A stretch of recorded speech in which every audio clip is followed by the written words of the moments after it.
Are you complaining, Alex? No, I'm not. No, I'm not. I know, it's like, isn't it something when you're in a real, you know, this is a real stage, but when you're in a theater and the lights are on you, you can't see anybody out there in the audience. Which is really good. I know, because I always like to tune in on, you know, you can see who's responding and tune in and read to that person.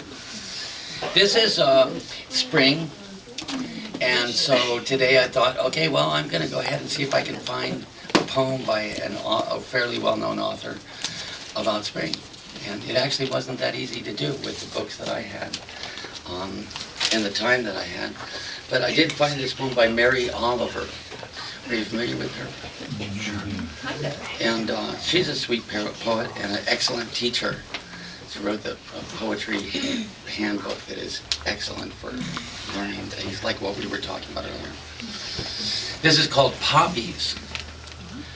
The poppies send up their orange flares, swaying in the wind. Their congregations are a levitation of bright dust, of thin and lacy leaves.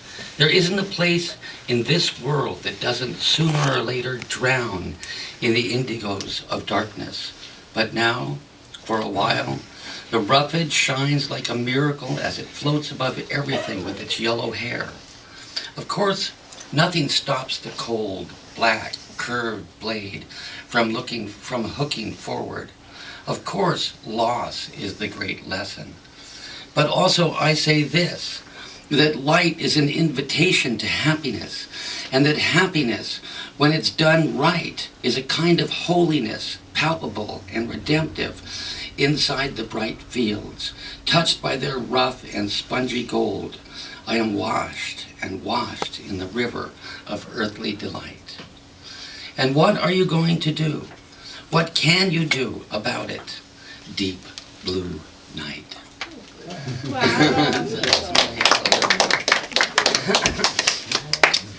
When I opened that book, or actually a different book, to look for a poem on spring, which then I thought, I'm not going to find anything in here. It was contemporary modern poetry. But all the, you know, Elizabeth Bishop and Galwell Kinnan. I even pulled out one of his books. I just glanced at it. I went, I'm not going to find anything in here about spring. So, but inside the book was a poem that I read a year ago called Full Moon in Spring. Now, I didn't want to read the same poem, so I sort of, you know, they always say revise, revise, revise, which I very seldom do. But I thought I will take this poem and revise it or create something new. So I have Full Moon in Spring 2. Casting a backward glance of evening assurance, the sun silently says good night, not knowing in truth whether the night will be good, not knowing in fact what good and evil are. For the sun knows only the day. The sun knows not what transpires in the moonlit shadows of the night. Does not the air shiver slightly at the thought of chill-filled dark? Or perhaps knowing that tonight Diana will be ripe and full, quiver coyly with a virgin thrill, longing for fire? The blue jay gives a final squawk, warning the timid to close their eyes until the dawn. The red-headed downy woodpecker pecks its final knock, signaling the end of the scene, soon to be seen anew in silver lunar light.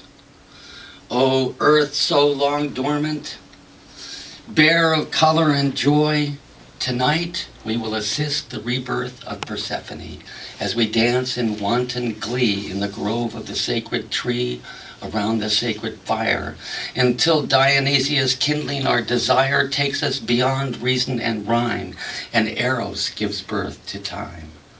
For it is spring, the time to begin anew from essence.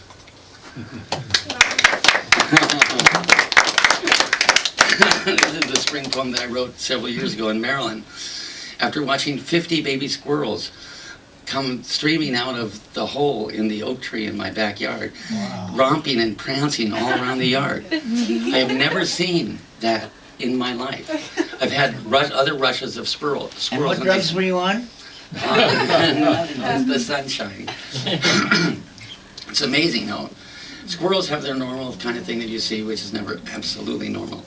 But every now and then, I don't know what you call a group, a herd of squirrels or a flock of baby squirrels will put on a show that you'll remember for the rest of your life. And I mean, it's lots of them, dozens and dozens, you know, maybe sometimes even hundreds of them emerging from one tree, like they had a convention in there or something. So I think the squirrels may know more than the nuts. They may be passing secrets like teenage girls with ageless souls pursuing boys with unattainable goals. Down the tree trunk running, leaping over the post-rain junk, the squirrels may be messengers from an unseen God, not above, but below. The olden gods lived deep within the earth. The olden gods of power lived deep within the orifice. The gods up in the sky might light the day, but not know why. The olden gods of power live deep.